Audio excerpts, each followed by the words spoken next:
Hey everyone, and welcome to the All It Takes is a Goal podcast, the best place in the entire world, including all of Canada, to learn how to build new thoughts, new actions, and new results.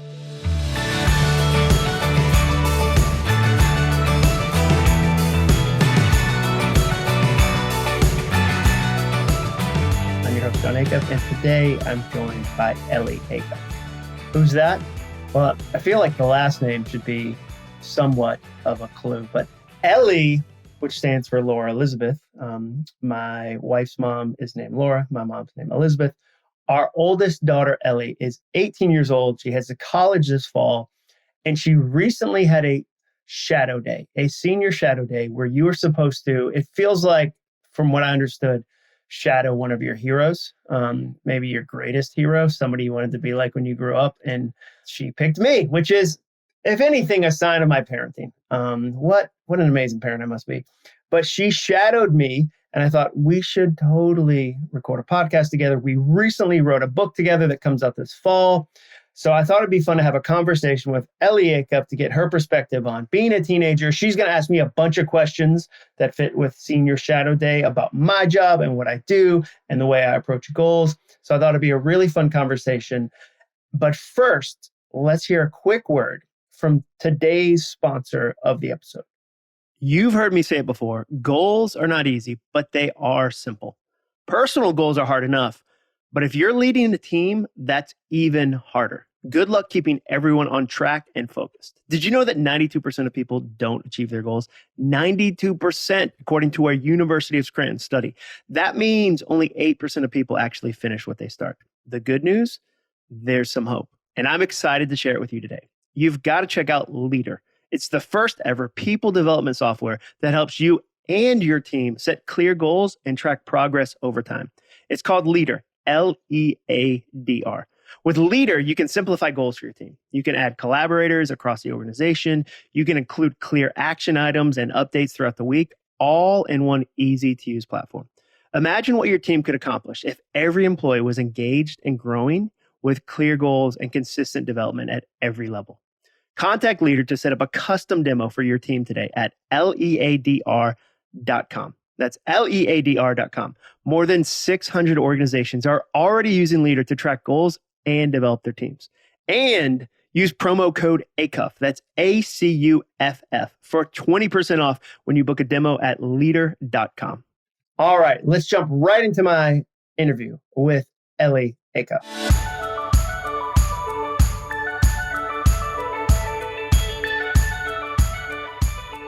Ellie, thank you so much for joining me today on the All It Takes is a Goal podcast. You were the second family member I've had on this. I interviewed your mother, and I can't wait to talk with you. Awesome. Okay, I have a couple questions. Let's see. Okay, we're just going to jump right in. Let's go questions. Okay, let's go. I didn't know if we were going to preamble and be like, hey, what's going on? Hey. How's your life? It's kind of weird because we live together, so I know a lot about what's going on in your life. I hope so. Yeah. You live downstairs. You're kind of my downstairs neighbor or downstairs roommate. Yeah. So we both know what's going on. So let's jump in. You wrote some questions as part of Senior Shadow Day to interview me about my job, what I do, how I do it. And let's jump right in. Okay. So the first one I have is, what major or college classes would best prepare you for your job? For my type of job. Well, I majored in journalism with a focus on advertising. So to me, every college student on the planet, whether you're going to do my type of job, which is write books and speak and be a consultant and do online challenges and stuff like that, regardless of what job you're going to have, I think every college student should take a copywriting class. And you're headed to Stanford University in the fall, in Birmingham, Alabama, and I will be 100% encouraging you to take a copywriting class. So really, it's learning how to write, learning how to communicate. Those are the types of classes that I think prepare somebody for my type of job. But even if you're going to be an accountant or a scientist or, an astronaut, whatever, I think that you should take a copywriting class because you're always going to need to know how to clearly communicate an idea. Okay, that's some good advice. Let's see. What do you wish that you did in college? Like college-themed questions, but what is your biggest college regret? Oh, biggest college regret. I think not taking a semester to go study abroad. Your mom had like a magical time in London. She spent like 6 months in London. And so for me, that's probably my number one regret. And then, we joked about this when we visited the campus. Your mom had a magical college experience, and mine was very roller coastery, to say the least. So a lot of the stories I tell you from college are, and then I got in trouble with blank, or then I misused this, or then I wasted this portion of my potential. So I think overall, if I could go back into college again, there'd be different things I'd do. Like I'd get an internship earlier. I'd play more intramurals. I'd take full advantage of the kind of magic of college versus I wouldn't rollerblade down that grass hill and separate my shoulder, because that there was no benefit to that. The ROI on that particular, no one was even there to be impressed by me rollerblading down a grass hill like a dum-dum. But yeah, definitely not going to London is probably my biggest college regret. Okay, let's see. What would your teenager self think of your current career? I think he'd be thrilled. He would be a jerk because 13 to 18, really 13 to like 34, kind of grumpy. But I think if he would not be impressed by anything, he'd be like, who cares? Whatever. If I'm being honest, because people always say, they go, what would you say to your 22-year-old self? I know my 22-year-old self wouldn't listen. They'd be like, why are you giving me advice? I got it all figured out. But let's say my 14-year-old, my 15-year-old would actually listen. I think they'd love it. Like the idea that I get to record podcasts and write books and travel around the world sharing ideas with people. I think I have the best job in the world. I tell people that all the time. I think everybody should want to do this job. So I would hope that the teenager in me who was writing poetry, like who was a very kind of moody, tortured artist, would be like, oh yeah. Okay, I could see that. Like I could see how that worked out. But yeah, I think that's what I would hope the teenager in me would be thrilled with what I'm doing. Okay. Do you have a pre-speech hype song? If not, what would it be? Oh, yeah. No, I really don't, because usually I'm so hyped already. I don't need to extra hype it. Like if anything, I'm trying to chill, because if you're going to speak to 1,000 people and they're about to call your name, like you should already be pretty hyped. So if I did though, like Andy Mineo, It Could Be Worse, I like a lot. And then like a lot of other songs I wouldn't mention on this podcast probably, because then people would write me angry emails about profanity or something. When I work out, I like to listen to like a sermon for the first half, or like a book on tape, or something that's thoughtful. Second half of the workout, I have a pretty epic like get hyped playlist. I like NF Motivated, NF Grinding, I think is a good song. So yeah, I have a couple, but now the longer I've done this job, the more like right before I speak, I'm trying to chill and get in the spot. I'm already amped. Like it's kind of like throwing a bucket of water into the ocean. Like it's already pretty full. Like it's already got a lot of water. I don't need any additional amp. So on the other hand, what would be a chill song that you would listen to? Oh, like something from Moby. When I write, I listen to really like Johan Johansson, Engelborn. I don't even know how to say that. He has a playlist about like what Copenhagen sounds like at night. This last book I've been writing to Long Ambience 1, Calm Period Sleep by Moby.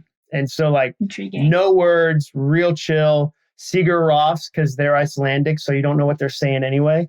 I can't listen to words while I'm writing, or I start to think about those words. I need it to be really chill so that I can actually think of my own words, not just listen to like a Counting Crows lyric. Gotcha. Okay. What is the best thing that you've ever gotten in like a swag bag from a company or event? Oh, that's a really funny question. I would say that the only question you guys ask me when I come home from an event, I mean, in addition to just missing me desperately, I think there's a lot of you guys, there's a lot of crying. Like, I don't think people know how much you cry when I'm gone. Constantly. Absolutely. You wear out a spot by the window. You sit by the window with a candle and you just wait for your father to return home safely from his business trip. But one time, there's a woman named Lindsay Marino. She's another author. She's an amazing CEO. And she had a big group that I was speaking to in Salt Lake. and her audience loves her because she's a really good leader. So she told her audience, I want you to bring something from your state for Jon. Like, Jon's coming, we love him. Bring one of your favorite things from your state. So all these people from all these different states came. So when I got to the hotel room, I opened the door and there were probably 200 different items arrayed in the hotel room. And Lindsay, because she's just this good, purchased this massive suitcase for me to get it all home. Like this just really, and like in a baller suitcase. It was like a Toomey or something. It was like a Rolls Royce of suitcases. So that was definitely, but I will say, I've started to have clients send me Lego sets on the back half of an event, because I do a talk about, like, one of the things I talk about is why I like Lego sets. And so just the other day, somebody sent me the Ford F-150 Lego set. So that, like, the 14-year-old was probably too cool for Lego sets, like, because he was trying to talk to girls and wear like Z Cavaricis. We couldn't afford them, but I knew what they were. I couldn't shop at Chess King. There's people my age right now are like, oh, that makes sense. You're probably like, that makes no sense to me. Yeah. Do you know who Sting is, by the way? Yeah, I've heard the name. I probably... You know a lot of 80s music, but like your 80s playlist is legit. Like Depeche Mode, like we talk about Tears for Fears all the time. Like, because of Stranger Things, I think you know a lot of 80s music, but I was just like, yeah, I wonder if she even knows what Sting is, or who Sting is. But yeah, so for me, that was the best. And then people in the back, like, sending me Lego sets after I speak. That's pretty good swag too, in my opinion. It's not like, it's not like a Rolex or something fancy, but I think that's really fun. That's actually a great transition to our next question that I have is, you can only keep one Lego set. Which one is it? Oh, it's probably the Lamborghini. I haven't even put it together yet. I've owned it for like 2 years and I've just been waiting. And so, like, I kind of don't want to put it together because then it's done, which is weird. So it's still in the box, but probably that one. I'd probably, like, if I had to get rid of all of them, you could tell people, like, your mom is going to eventually, like, limit my ability to display them. I feel like that's coming. She's already drawn a pretty hard line about no Star Wars sets, because she feels like that's a slippery slope. So yeah, I would say the Lamborghini, definitely. Which color is that one again? There's just so many. One. It's the bright green one. It's in the attic. It's not even out yet. It's like a sticker. You're too scared to stick it. Yeah. I'm saving it. I don't want it to be crooked. Okay. Did the pandemic make your job harder or easier? And which aspects, like, were changed? These are good questions. Ellie, I told her she was coming on the podcast, and I'm going to ask her some questions in a little while. But these are good questions, Ellie. Thanks. So it made parts of it harder, parts of it easier. It canceled all my live events. That was definitely hard. But I was able to do virtual events, which aren't the same exactly, but they can still be really fun. You can still super serve an audience, and you don't have to travel. So that, so on the one hand, I missed getting to see live audiences and interact with people and travel all over. But on the other hand, I was really able to be home a lot more with virtual events, because I could drive to a studio in Nashville and do them in 2 hours versus, like, just the other day, I had an event in Seattle that was virtual. And so we did the event, and we actually had probably more people watch it than would have watched it live. So it went well, but I also was, I was gone for 2.5 hours versus 2 days of travel. So I would say that's how and then it encouraged me to do stuff like this. I always tell people, you should ask the question, what would have made these last 2 years easier? And then go build that.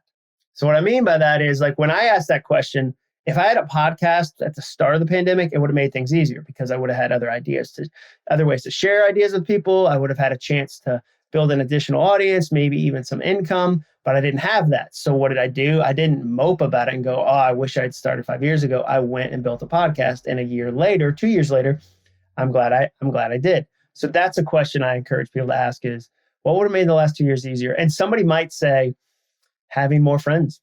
Like, there's a lot of people that felt isolated and alone. And so if that was what you would say, then go build some friendships. Go figure out some ways to connect with people. Every organization in your town is looking for more volunteers. One of the greatest, fastest hacks to friendship is to go volunteer for a cause you care about and connect with other people that care about that cause too. So great question, Ellie. Thank you. So what company or person would be your dream collab? Like, if you guys could pair up, make some products together. Oh, I mean, Apple feels obvious. I'm in the middle of a collab with Leuchtturm, the notebook company I love. So that one's I'm really excited about that. I think Lego, like if they were like, hey, we want to do a writer's series, I don't even know what that would look like. And I was like, what? Let's do it. Yeah, I think though, and then like skateboard companies, like an old school, like Santa Cruz, like I have a bunch of skateboard decks. I gave you a vintage skateboard, Rob Roscott from my childhood. So like something like that. Or if like Porsche was like, we're doing a special Porsche for writers. And I was like, what? That's amazing. That would be, I would collab on that one in about 2 seconds. Would you make a Lego set of your car, like of the GTI? Oh yeah, I would love it. So I drive a VW GTI. It's the smallest car in our family. Ellie drives a 4Runner. McCrae drives a 4Runner. Jenny drives a Ford Expedition. Everybody has a big car, and I have like a little go-kart. And nobody likes to ride with me. Would you say that? Yeah, it's too small. It doesn't fit anything. It fits. I mean, we fit skis in it the other day, but barely. I think y'all feel like, it was 1:30 in the morning, and I was like with Ellie trying to Jenga these skis into my tiny little hot hatch, as it were. But yeah, I would do a GTI Lego set in a heartbeat. Since we're talking about cars, if you had to compare yourself and your personality to a car, what car would you be? I think the GTI is a pretty good example because it does a lot of things. Now I'm much taller. Oh, we're not going to use this video, but she's making small signs with her hands right now. She's just jealous because her little sister is bigger or is taller than her.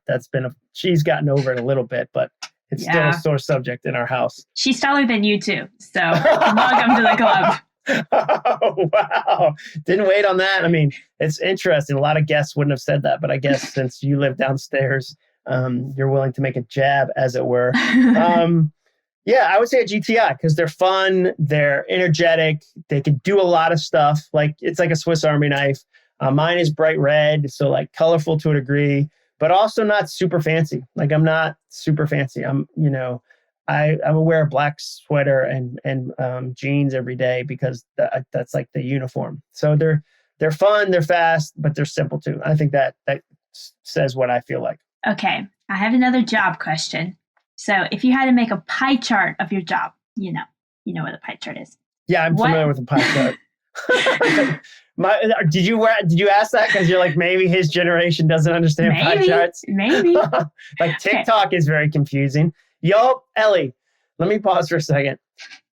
Would you be cool if I got on Instagram Reels and started doing like tons of Instagram Reels, like dancing, joking, a lot of lip syncing ones? How would that make you feel? I'm so glad that you've asked this question on like a public level because you talk about this a lot at home. And my answer is still absolutely not. Would that be embarrassing if I was like a dad? Like, I don't know. I don't even know which one I'd do. Maybe like what you know about rolling down. Like I would find some song that was 6 months old, like a trend that was so old, and then I would do a video of it, and some of your friends follow me, and so a lot of them. Yeah, and you know what? They might see it first. Like you might not have your phone. Yeah, they'd send it to me. Yeah, that's what would happen. Oh, that would be so embarrassing. Well, because you wouldn't know how to do it. Like I'm 100% sure that it would take you either forever to figure it out, or you would not be able to figure out how to make one at all. I would be so frustrated. Yeah. Like, I would be so, but like, you know what I'm going to do? I'm going to do Go Little Rock Star, and it's going to be that one. Oh, it's going to be terrible. Dude. Yeah, and it's going to be me doing something. I can't wait. Okay, but back to your pie chart. Yes, I know what a pie chart is. Okay, which aspects take up most of your job? So like a percentage, like speaking, writing, podcasts, whatever. What would that pie chart look like? A pie chart right here. But this is actually gross revenue from last year, percentage wise. But I would say writing a book. If my dream week, if it's going well, is I spend the first half of every day writing. And that can be writing podcast episodes, that can be writing books, that can be writing courses, whatever it's writing. Second half is running the business. I think I have two things that I do. I try to create ideas that are as helpful as possible. Like super, super helpful ideas, sticky ideas, change people's lives ideas. And then I spend the second half of the day trying to get them into as many hands as possible. So how do I share that with the world? How do I run a business? So like those are the two biggest chunks, but writing new ideas And then I would say like meetings are kind of the business side of things, where you and I, we're doing Senior Shadow Day today. We've got a meeting in about, an hour from now. And so I write ideas, and then I spend the rest of the day trying to get them into as many ideas as possible, many hands as possible. Who is your favorite neighborhood pet? Ooh, because I pet a lot of dogs in this neighborhood. Yeah, you do. I got a pretty good circuit. Ooh, that's tough. Favorite cat? Easy. Ollie. Diamond was second, Silver place, but Diamond has passed away. Rest in power. But yeah, favorite cat? Ollie, definitely, because Ollie always comes over our house. Favorite dog? I'm gonna go. With Scout. Zoe's dog, Scout. Yeah. I think it's funny that Zoe will tell you that she occasionally sees me outside. She does. Because they have a fence. I'm not in their yard. Like, I'm not creepy. Let's be clear about that. But when I run, I often end up by their house, and I'll pull over for a second, and I'll pet their dog will run right to the fence, right in the corner, and I'll pet Scout. It's got to be Scout. But I think it's funny that one of your friends that you go to school with, that you swim with, is like, sometimes I look out the window and I see your dad petting my dog. That's true. You're That's a regular. True. Yeah. Why? Who would you say is your number one? We live in the same neighborhood since we live in the same house. That is true. I can't say Buddy because she's mine, so that your doesn't dog. count. We have a bird. We're bird people, which only bird in the neighborhood that I know of. Yeah. I think there could be a weird like macaw lady somewhere. There's no way. I would know about it. You don't think so? No, macaw people are weird. They walk around outside with their birds. Oh, they do. So I would have definitely heard Remember about that. when we saw that lady with a backpack cage on at the Grand Canyon? Yeah. It was an African gray. I remember. That lady was like, I need this bird to see the Grand Canyon. And I almost feel like, I get like birds in a cage, like, but I mean, Buddy wasn't like captured in the wild. Like Buddy was born in like an apartment in like Hendersonville or something. But like an African gray, it almost feels a little mean to be like, look at all these amazing places you could fly. Now they couldn't live there. They'd die in a second. A hawk would make a joke out about African gray. But so, okay, you're not saying Buddy. Who's your go-to pet in the neighborhood? I mean, Ollie's a pretty solid cat. I do agree with you. Okay. I mean, whenever I'm outside, he always runs up, says hello. That's legit. Okay. I'll accept that answer. Dog? I'm not quite sure. I don't know as many as the dog's names in the neighborhood as you do. I know a lot of them. I know more dog names than people names. And your mom always criticizes me for that. She's like, it's weird that you know Hachi's name and not his owner. I'm like, well, this is about me and that dog. It has nothing to do with that owner. It's just me. Like, and they moved out of the neighborhood, which is sad. That's the other thing, is that when you enjoy petting people's dogs, they never tell you when they're leaving.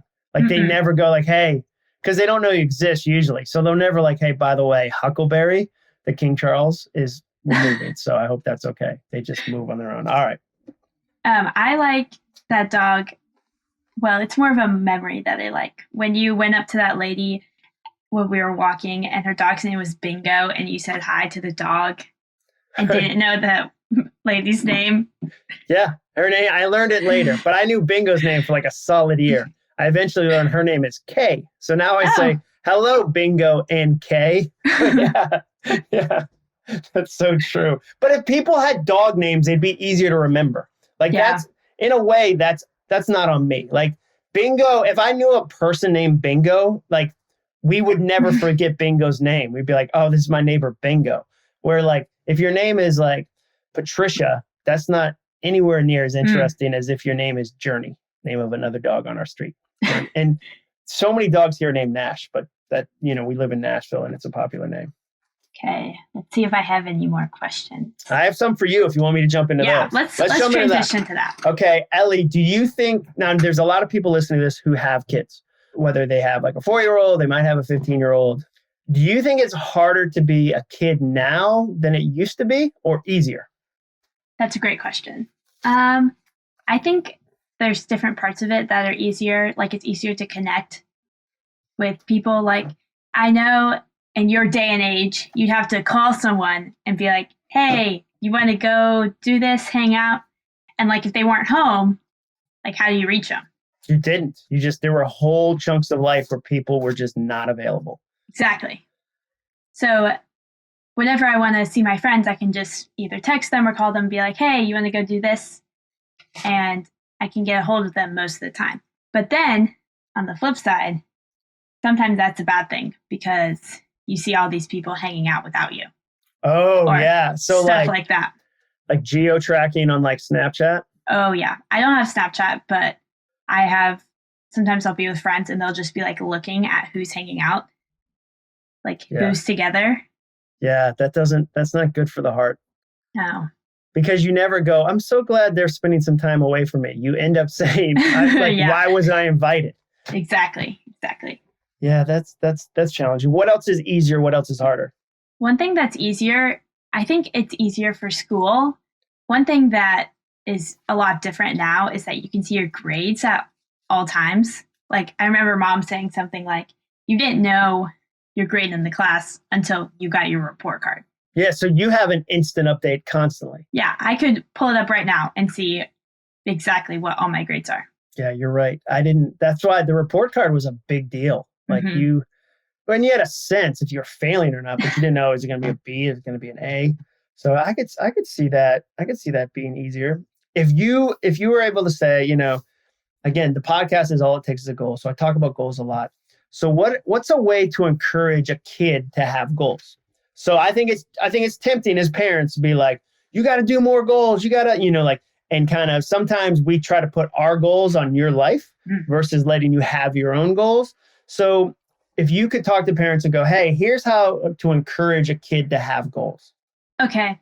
It's a little hard to answer because it all depends on the personality of the kid. Like I'm going to be more motivated than like a 14-year-old boy. I feel like it's going to be easier to get me to do something than them. But it's all about figuring out like what motivates them. I think I've read something that you've written. It's like fear or... Oh, yeah. Or reward. Yeah. It's good motivators. So for you, what motivates you as a teenager? I'm really competitive. So either a goal in competition with someone, it's probably not the best. But I don't think that's bad. No, I don't think that's bad. I mean, that's a good motivator for you. You don't dislike the person. Like it's not that there's not anger there. No, I think that's a fine motivator. Yeah, but competition is definitely a big one for me. I mean, I think I'm more reward motivated than fear motivated. Like we did the book challenge that we had. Yeah. So Jenny and I came up with a list of 15 books last summer that we paid y'all to read. And you had some say in some of the selection. There were a handful of business books. Most of them were fiction. So Crime and Punishment. What else did you read? Count of Monte Cristo, My Antonia. What was your favorite? What was your least favorite? There were a couple that I started that I just couldn't get through, and we had to make some changes to the list. Like, Scarlet Letter.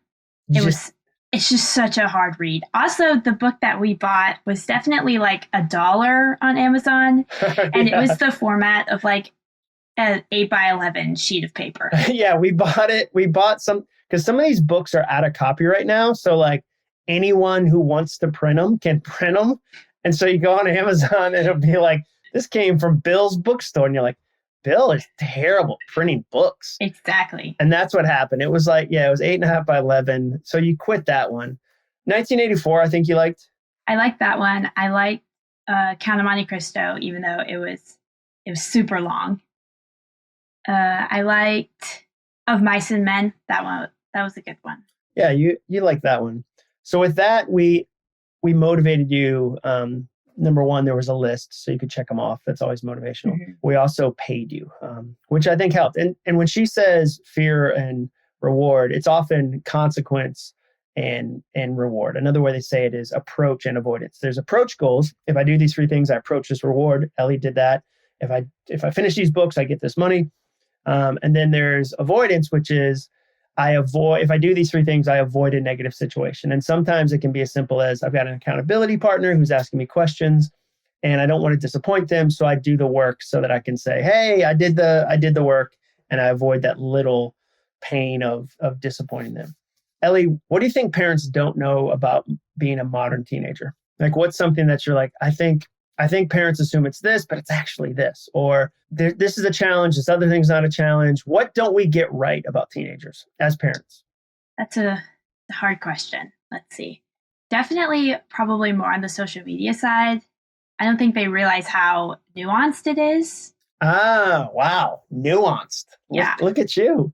Like everything, there's all these unspoken rules on social media that you like just don't do, or like you do. And I think that's something because they are not our age, they just don't understand. What percent, if you had to guess, what percent of people that you go to high school with, do their parents know what they post?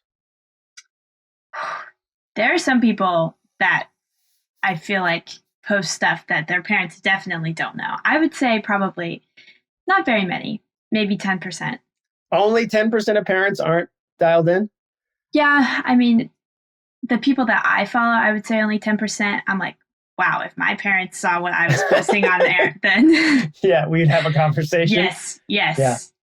I think the nuance is really interesting because I think sometimes maybe because we don't understand, we overreact, or we don't know what to react to. Even something simple, your sister, are you the same way? Do you not have caps turned on and you're texting? That's basically a universal thing. Like I can only think of like maybe less than 5 people my age that have their auto caps turned on.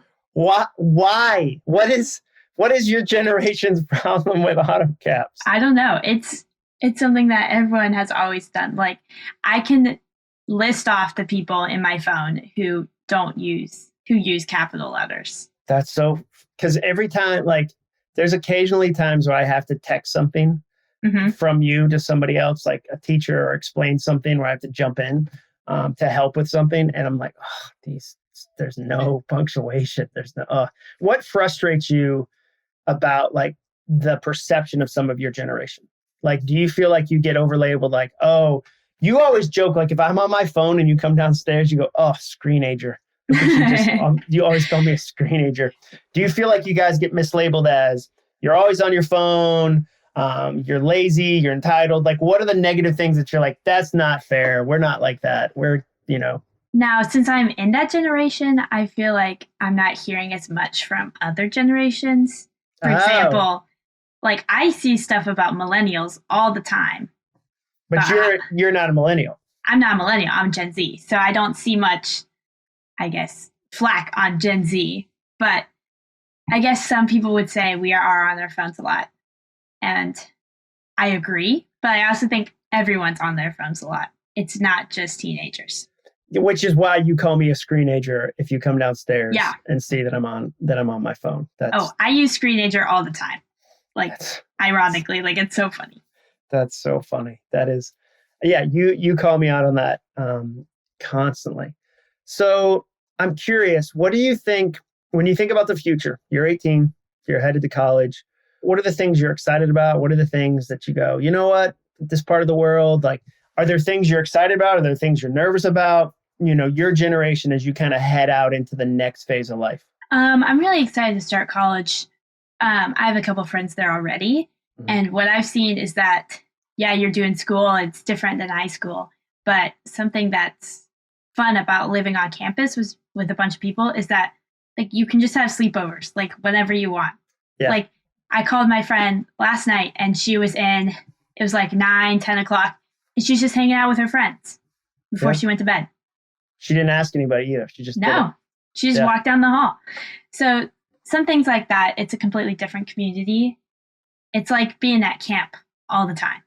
Yeah. And it's a special season.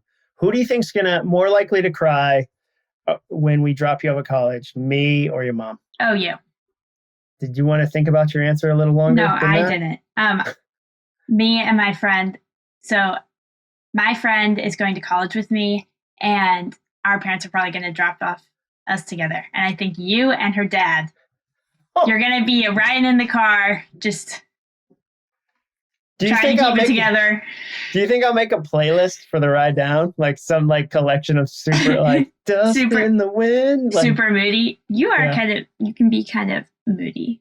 I mean, your poetry career, I've read some of those poems. They're real moody. Where did you find the poems? Like whatever the bluebird or the cardinal one. Oh, yeah, that was super. That was a short story. It was so depressing. Yeah. Speaking of things that we've both created, or things that the Acuff House has created, every year you create me a meme guide to help explain memes to me. You told me you felt like your generation was living in the golden age of memes. What did you mean by that? You know, something unique about the internet is that it kind of gives all these people these shared experience. So, like, for example, something that's happening right now is Wordle. I bet everyone has heard of Wordle. It's popular across all ages.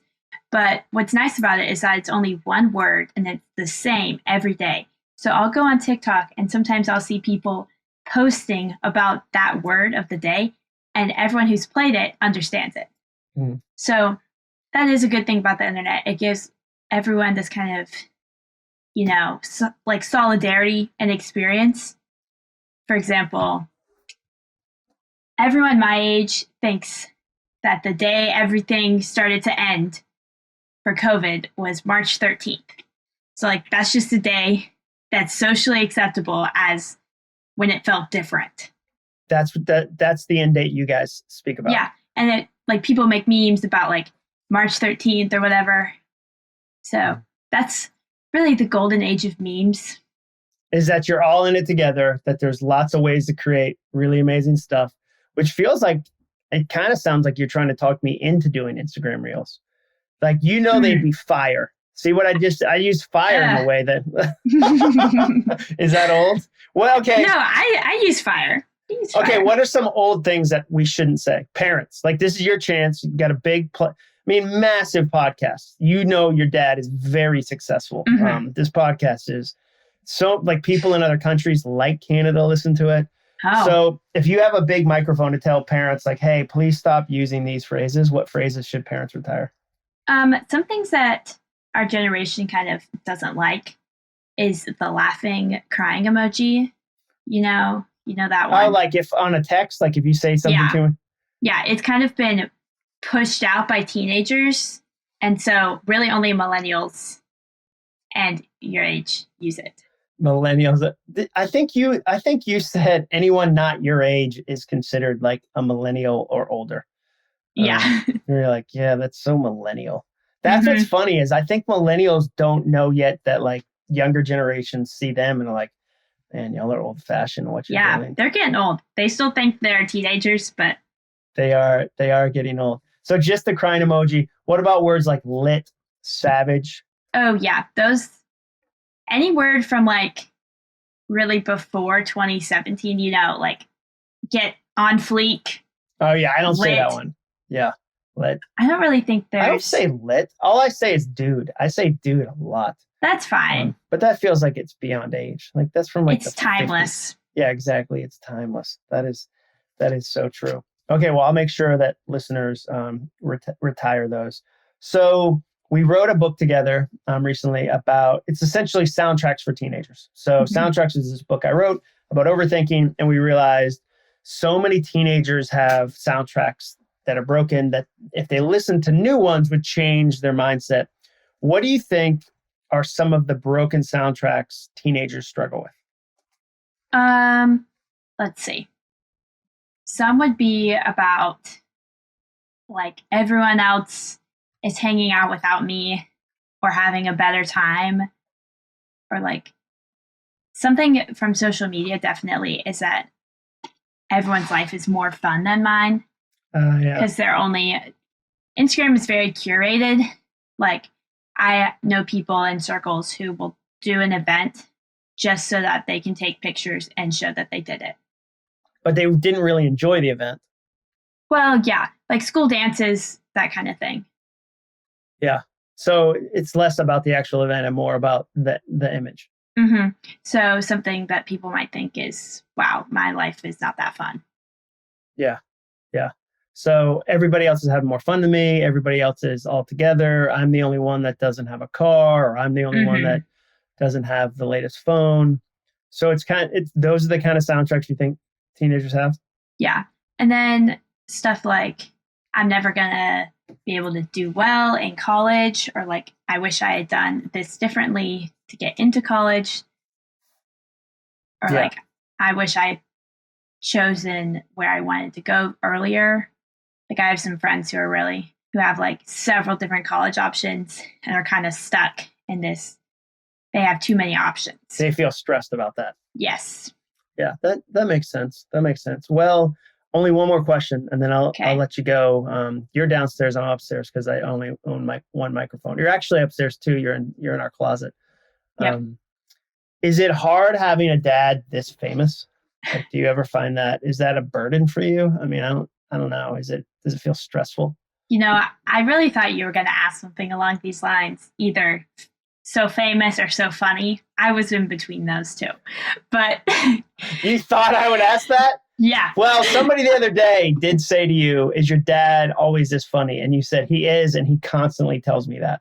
Yeah, I do think it's nice to have a funny dad, because sometimes I'd be around other dads and they're not as funny. Are they serious? What do you like? Yeah, a little serious, more quiet. Like, you always interact with my friends and always make them laugh. So I wore Jordans the other night when your friend came over just to show him. Yeah, like, you went and poked him. I was like, look. I was like, Nate, look, I got Jordans. I got these low top J's. Yeah, and he was like, hey. Yeah, I think your friends are funny though. I think they've got great sense of humor. So it's not hard for the fame. I mean, I don't really get confronted with it a lot. I say you're more what's it called? Regionally famous, and like you have like little pockets, like Birmingham, Nashville. I don't know where else you go. I think that's about it. I think Birmingham is mostly Sanford campus. It's not even Birmingham. Excuse me, Homewood, little Sanford campus. Yeah, I could be downtown Birmingham, and no, I just think that's such a funny question to me. Because whenever your mom and if somebody says, "Oh, hey, I read one of your books. I liked your book." When I walk away, I say to her, "And you get to spend the whole day with me. They only got to see me for 5 minutes, and you get access to this father, this husband." And so it is a running joke in our family. Yeah. It's definitely a running joke. Real last question. What would you say as a final encouragement to parents? I think there's a lot of parents afraid of teenagers because we have this kind of vibe in our culture that's like, teenagers are terrible. They're challenging. Oh, they hate you during the teenage years.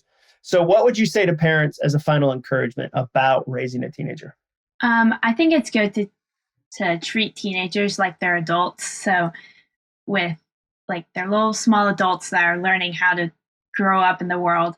So I think it would be a good encouragement to think of them as like real people they can have consequences and rewards, but they're no longer like depending on you for every single little thing. They still depend on you for a lot, but not exactly. They're becoming more independent. I think that's a great answer. And I would say I saw that with you and Amy, your small group leader, that it's hard for parents when this transition happens, but it's the right transition, that there are things you tell Amy you don't tell me. And and you should. Like, that's part of having other adults in your life. And like, I think as a parent, you're like, oh my gosh, they'll tell me everything. And no, you have other people and other friends. And I think that's so healthy. So and your mom and I think about that way. It's like, we're not raising kids, we're raising adults. Like we're raising. And then, one thing we always said with you growing up is like, if you want a nice 16-year-old, teach a 6-year-old kindness and give them 10 years to practice. Exactly. It's hard, like when they're 18, to be like, hey, I'm going to start talking about discipline now. And you like, the kid was a jerk at 8. You never dealt with it. That's definitely a challenge. Well, that was awesome, Ellie. Well, thank you for being on my show. Usually I end with going, where can people find you? But there's no, until the book's out, there's no, all your accounts are private. So there's no like, go read this website. They can find you in the closet on the same floor I'm in. Yep. Right there, right now. They can find you in Franklin, Tennessee, just outside of Nashville. And this fall, they'll be able to find you at Sanford University in Birmingham, Alabama. Ellie, thank you so much for joining me on the podcast today. I hope you had as much fun as I did. I did. Great talking with you. Thanks, Ellie. Bye.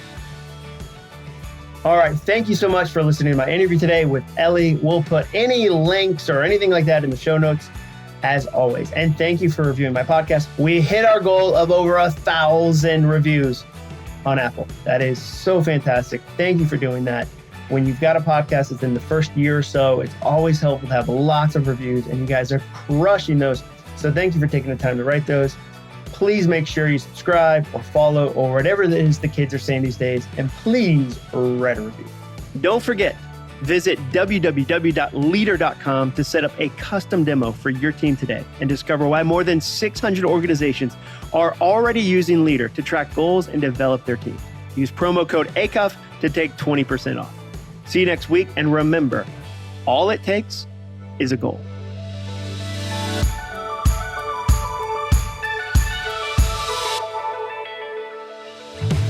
Thanks for listening.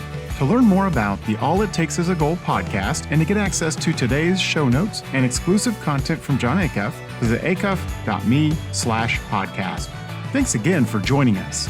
Be sure to tune in next week for another episode of the All It Takes Is a Goal podcast.